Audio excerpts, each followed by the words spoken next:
This video will show you the first thing you need to test if you have a dryer that won't run or won't heat. Safety first, so disconnect power before servicing any electrical appliance.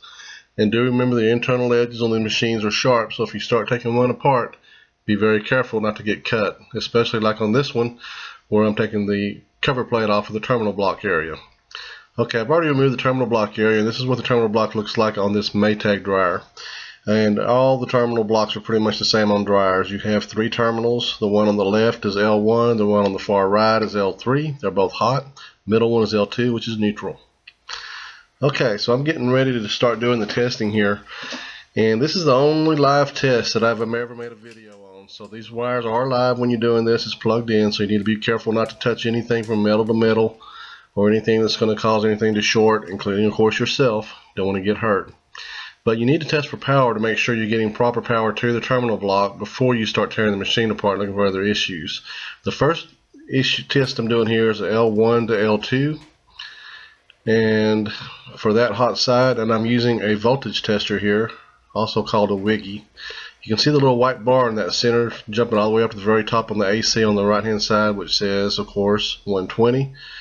And it worked fine on both of those tests. Now I'm doing the L1 to L3 test. I'm getting 240, which is the little shaded area right below. You see the little white bar jumping up there. You can also use a volt-ohm-meter to do the testing with. When you do that, make sure your leads are plugged into the correct ports, not on the ohm meter, but actually on voltage. Use the V with the little wavy line above it. That's for alternating current. And set it to the range higher than your expected highest voltage. Our expected highest voltage is around 240. Therefore, I set it to the 600 range because I only have a 200 range and a 600 range on this meter. So it's set to 600. Now, I've connected my ground to the middle one for neutral, and I'm just touching the other one to the live wire.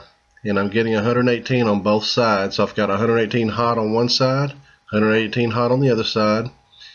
And then the final test is to make sure that going across the two, I get somewhere close to 240. So I'll connect to the ground on L1 and connect to the other terminal, or just touch it to L3.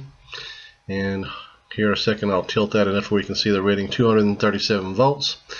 So as long as I'm getting between 220 to 240 combined, or 110 to 120 individually, it's good. So this one is good. If you didn't have correct voltage, you need to check your circuit breaker, make sure it's not half tripped, and check your power plug.